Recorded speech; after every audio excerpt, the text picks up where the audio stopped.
Di suatu hari, Jakarta menjadi saksi bisu sebuah insiden kecil yang berujung pada ledakan amarah. Kisah ini bermula di sebuah pasar tradisional di Jakarta Selatan, tempat seorang nenek renta berusia 75 tahun bernama Siti Rahma duduk di emperan toko dengan kantong belanjaannya.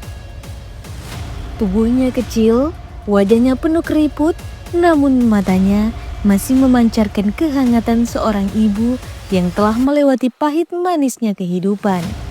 Siti Rahma datang ke pasar untuk membantu anaknya berjualan. Meskipun tubuhnya sudah tidak lagi kuat, hari itu suasana pasar yang biasanya ramai dengan suara tawar-menawar mendadak berubah saat patroli aparat polsek setempat datang melakukan operasi penertiban. Mereka mencari pedagang yang berjualan di tempat terlarang, menciptakan ketegangan yang tak terhindarkan. "Bubar, jangan sampai kami harus bertindak tegas," seru salah satu polisi dengan nada keras. Para pedagang mulai panik, bergegas mengemasi barang dagangan mereka agar tidak disita. Dalam kekacauan itu, Siti Rahma yang duduk di pinggir jalan terkena imbasnya. Seorang petugas tanpa sengaja menendang keranjang belanjaannya hingga barang-barangnya berhamburan ke tanah. Dengan tangan gemetar, ia berusaha memungut kembali belanjaannya. "Cepat, jangan menghalangi jalan," bentak seorang aparat berbadan kekar dengan wajah garang. Siti Rahma yang ketakutan mencoba menjelaskan dengan suara lirih, "Maaf Pak, saya cuma duduk sebentar, saya bukan pedagang, ini hanya belanjaan." Namun bukannya mendengar, aparat tersebut malah semakin kasar. "Keras kepala ya, sudah tahu ada operasi, malah duduk-duduk di sini." Dengan kasar, ia mendorong tubuh renta itu hingga tersungkur ke tanah. Orang-orang di sekitar hanya bisa terdiam, takut ikut terseret dalam masalah.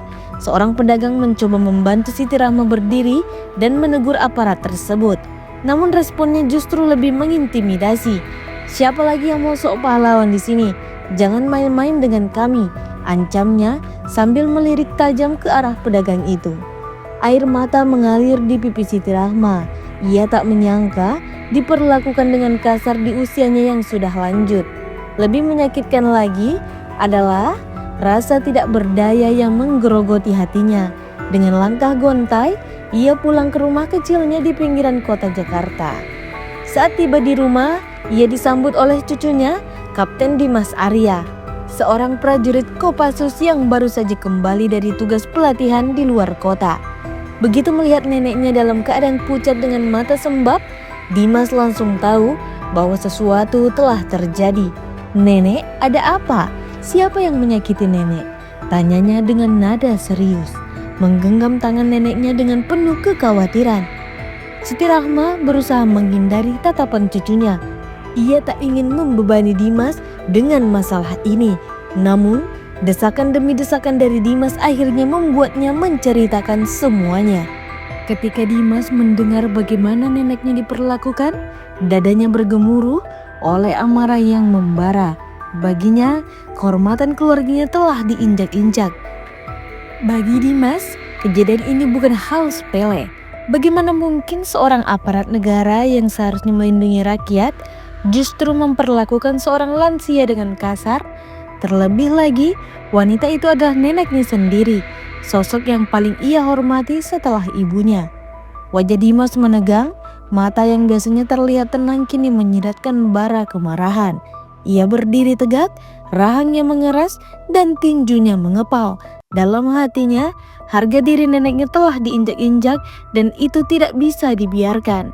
"Nek, jangan khawatir, Dimas akan menyelesaikan ini. Siapapun yang telah mempermalukan nenek, dia harus bertanggung jawab," ucapnya tegas dengan suara rendah namun penuh penekanan. Siti Rahma mencoba menenangkan cucunya, tetapi amarah Dimas sudah membara. Ia bukan hanya marah karena neneknya diperlakukan semena-mena, tetapi juga karena prinsipnya sebagai prajurit. Baginya, tugas aparat negara adalah melindungi masyarakat, bukan menyakiti mereka. Ketika seseorang yang mengenakan seragam yang sama dengannya melakukan sebaliknya, itu adalah penghinaan terhadap nilai yang ia junjung tinggi. Malam itu, Dimas menyusun rencana. Ia tidak ingin bertindak gegabah hanya karena terbawa emosi. Sebagai prajurit elit, ia telah dilatih untuk berpikir strategis dalam menghadapi situasi sulit. Langkah pertamanya adalah mengumpulkan informasi tentang aparat yang terlibat dalam insiden tersebut. Dimas tahu tindakan ini akan membawa konsekuensi besar, bukan hanya bagi dirinya, tetapi juga bagi institusi yang ia wakili. Namun, bagi Dimas, kehormatan keluarganya dan keadilan untuk neneknya adalah hal yang tidak bisa ditawar. Keesokan paginya, Dimas berdiri di depan rumah neneknya. Ia mengenakan pakaian sipil yang sederhana, tetapi sorot matanya menunjukkan tekad kuat. Dengan informasi yang ia dapatkan dari seorang pedagang di pasar, ia kini tahu siapa aparat yang terlibat dan di mana mereka bertugas.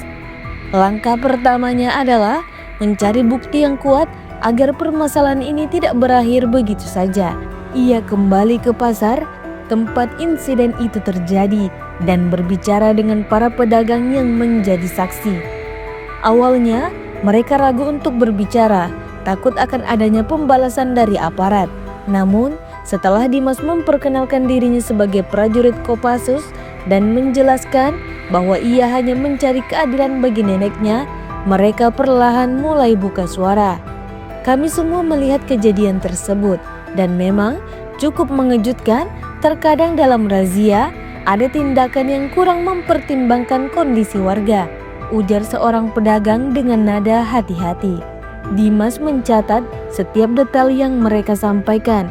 Ia juga meminta izin untuk merekam kesaksian mereka sebagai bukti. Dari informasi yang ia kumpulkan, ia mengetahui bahwa aparat yang bertindak kasar itu adalah seorang polisi senior yang memiliki reputasi kurang baik di kalangan warga. Setelah mendapatkan cukup bukti, Dimas kembali ke rumah neneknya untuk menyusun langkah berikutnya. Ia sadar bahwa tindakan Bribka Hendra bukan hanya pelanggaran etika, tetapi juga mencoreng nama institusi kepolisian. Sebagai sesama aparat negara, Dimas ingin menyelesaikan masalah ini dengan cara yang adil dan sesuai prosedur. Ia ingin memastikan bahwa perbuatan Hendra mendapat perhatian dari pihak berwenang yang lebih tinggi. Namun, segalanya tidak semudah yang ia harapkan. Saat mencoba melaporkan insiden tersebut melalui jalur resmi ke Polsek, ia hanya mendapat jawaban singkat, "Kami akan menyelidiki masalah ini. Terima kasih atas informasinya." Dimas tahu bahwa setiap laporan membutuhkan waktu untuk diproses. Namun ia ingin memastikan bahwa kejadian ini benar-benar mendapatkan perhatian yang layak. Malam itu, ia duduk termenung di kamarnya. Rasa frustasi yang menghampirinya, tetapi ia tahu bahwa menyerah bukanlah pilihan. Dimas Arya bukan hanya memperjuangkan martabat neneknya, tetapi juga membela hak rakyat kecil yang sering diabaikan. Sebagai prajurit Kopassus, ia berpegang teguh pada prinsip kehormatan, keberanian, dan pengabdian kepada rakyat. Insiden di pasar telah menyulut amarahnya dan kini ia bertekad untuk mencari keadilan. Keesokan harinya, Dimas langsung mendatangi Polsek tempat Bribka Hendra bertugas. Ia ingin bertemu dengan Kapolsek dan menyampaikan laporan secara resmi. Namun sesampainya di sana, Dimas merasakan ketegangan di antara para petugas yang berjaga. Salah satu dari mereka dengan nada formal menanyakan tujuannya. "Selamat pagi, saya Kapten Dimas Arya dari Kopassus. Saya ingin bertemu dengan Kapolsek," ucap Dimas dengan tenang namun tegas. Para petugas terkejut mendengar kata Kopassus. Mereka saling berpandangan sebelum akhirnya salah satu dari mereka menjawab, "Maaf Pak, Kapolsek sedang tidak ada di tempat. Kalau ada keperluan, bisa disampaikan ke kami." Dimas menatap petugas itu dengan tajam. "Keperluan saya hanya bisa disampaikan langsung kepada Kapolsek. Tolong beritahu kapan saya bisa bertemu dengannya." Melihat ketegasan Dimas, akhirnya petugas tersebut menyuruhnya menunggu. Beberapa menit kemudian, seorang perwira berusia sekitar 40-an dengan aura bijaksana muncul. "Selamat pagi Kapten, ada yang bisa saya bantu?" tanyanya dengan sopan. Dimas berdiri, memberi hormat singkat, lalu langsung menjelaskan insiden yang menimpa neneknya. Ia menunjukkan rekaman kesaksian para pedagang sebagai bukti. Kompol Aditya mendengarkan dengan seksama, namun dari ekspresinya, Dimas melihat ada ketegangan. "Kapten, saya mengerti kemarahan Anda dan setuju bahwa yang terjadi tidak bisa dibenarkan. Namun Anda tahu bagaimana prosedur di institusi seperti ini? Saya akan memastikan bahwa laporan ini ditindaklanjuti sesuai dengan prosedur yang berlaku," jawab Aditya dengan tegas. Dimas tidak puas. "Kompol, dengan segala hormat, saya tidak datang ke sini untuk mendengar janji. Saya ingin keadilan untuk nenek saya. Saya harap masalah ini bisa segera ditindaklanjuti dengan adil dan sesuai prosedur yang berlaku." Aditya memahami keseriusan Dimas dan menyadari bahwa masalah ini tidak bisa diabaikan begitu saja. Namun sebagai pimpinan, ia juga tak ingin menunjukkan kelemahan. Akhirnya ia berjanji akan segera memanggil Bribka Hendra untuk dimintai keterangan. Namun sebelum tindakan Kompol Aditya benar-benar terlaksana, berita tentang kedatangan Dimas di Polsek mulai tersebar. Beberapa pihak yang merasa terancam oleh kehadirannya mulai mengambil langkah-langkah untuk menghalangi upayanya mencari keadilan. Malam itu, saat dalam perjalanan pulang, Dimas menyadari ada kendaraan yang terus mengikutinya. Sebagai prajurit terlatih, ia segera menangkap adanya kejanggalan. Dengan tenang, ia mengubah rute perjalanannya, mengambil jalur yang lebih sepi untuk memastikan apakah ia benar-benar sedang diawasi. Ketika kendaraan mencurigakan berhenti di kejauhan, 3 pria turun dengan ekspresi penuh tekanan. Mereka mendekat dengan langkah yang tampak disengaja, mencoba menyampaikan pesan tersembunyi kepada Dimas. "Kapten, ada hal-hal yang lebih baik tidak dicampuri," ucap salah satu dari mereka dengan nada peringatan. Dimas tetap tenang, menatap mereka tanpa gentar. "Jika kalian ingin memberikan peringatan, sampaikan dengan cara yang benar," jawabnya dengan nada tajam namun terkendali. Situasi sempat menegang, tetapi dengan kehadiran beberapa warga di sekitar lokasi, pertemuan itu berakhir tanpa insiden. Ketiga pria itu pun pergi, meninggalkan Dimas dengan lebih banyak pertanyaan tentang siapa sebenarnya yang mencoba menghalanginya. Malam itu, Dimas semakin yakin bahwa perjuangannya belum selesai.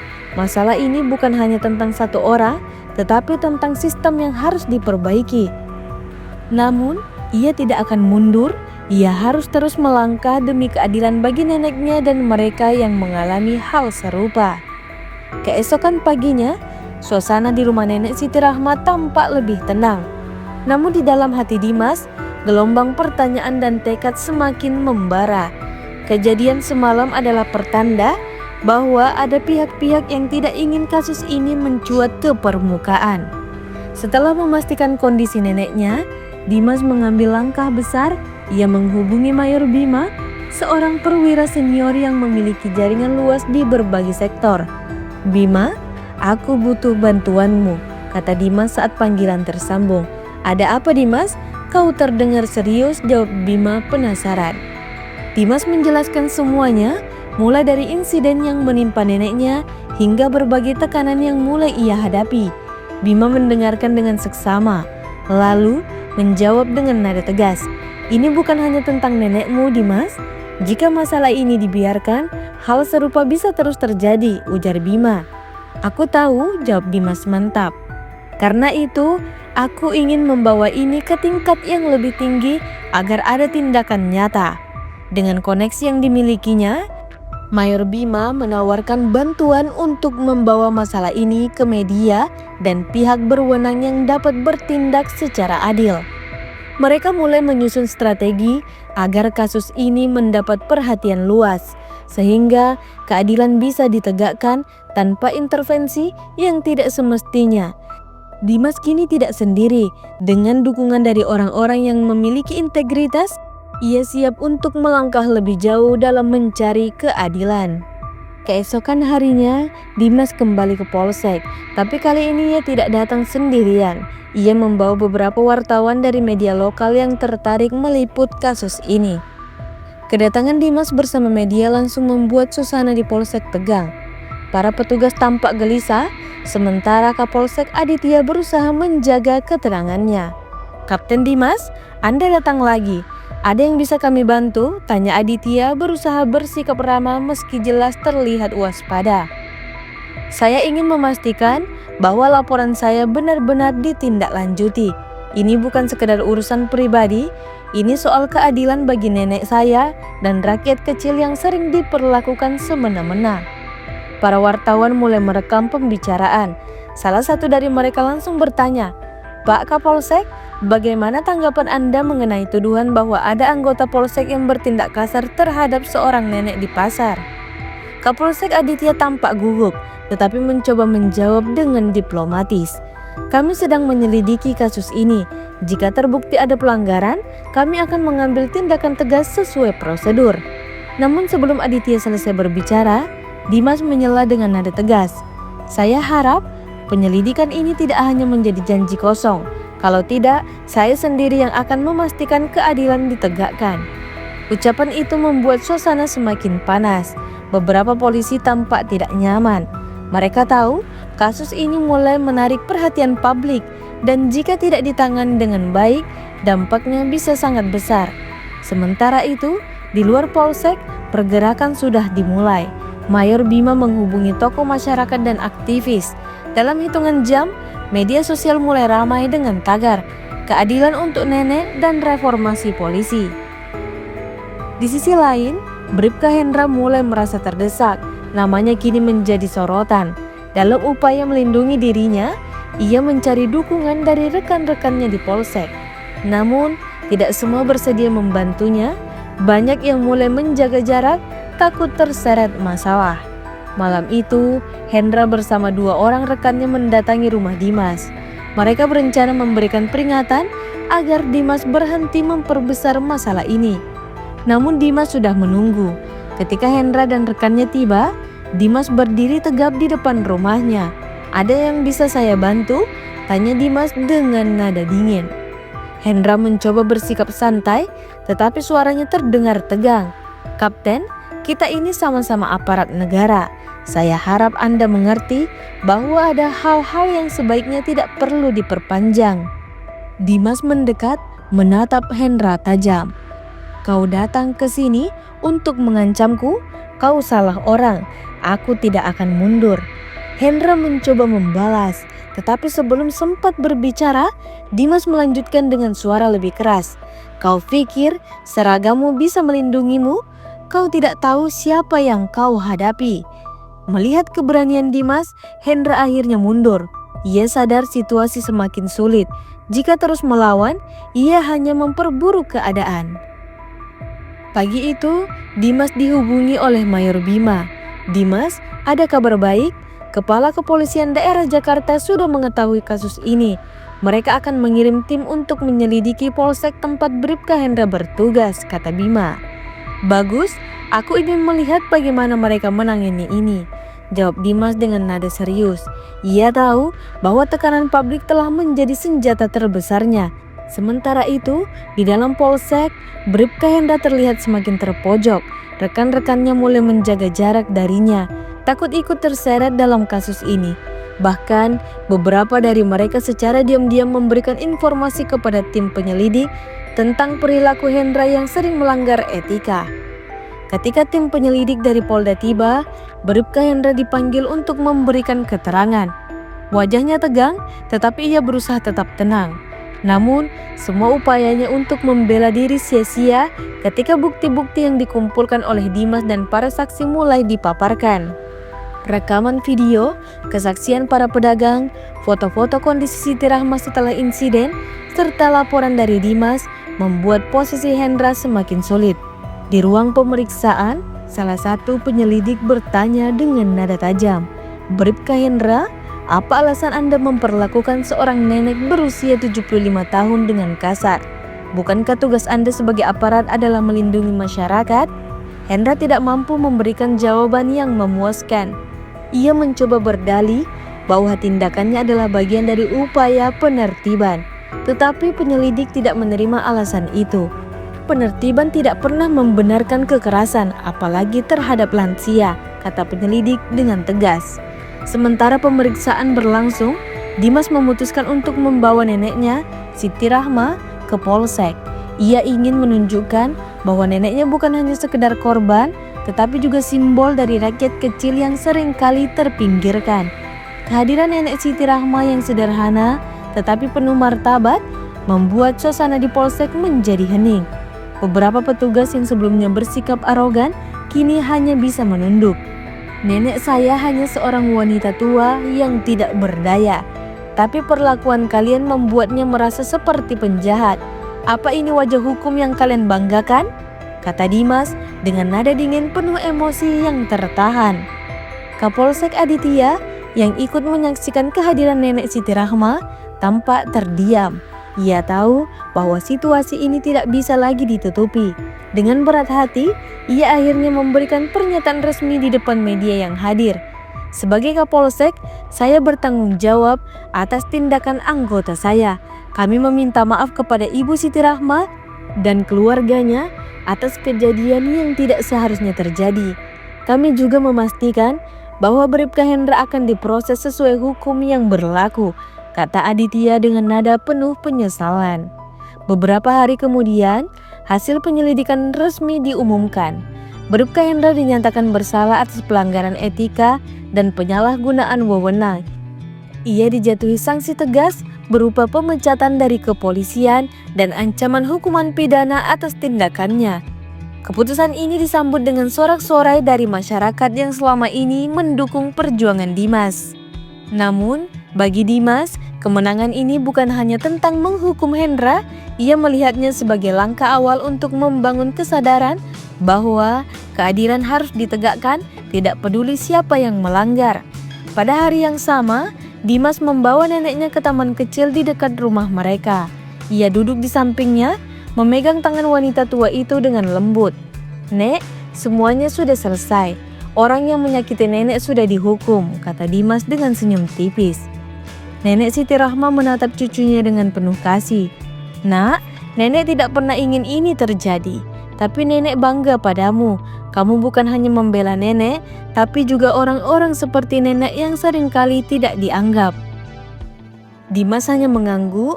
Dalam hatinya ia tahu bahwa ini adalah salah satu momen paling berarti dalam hidupnya.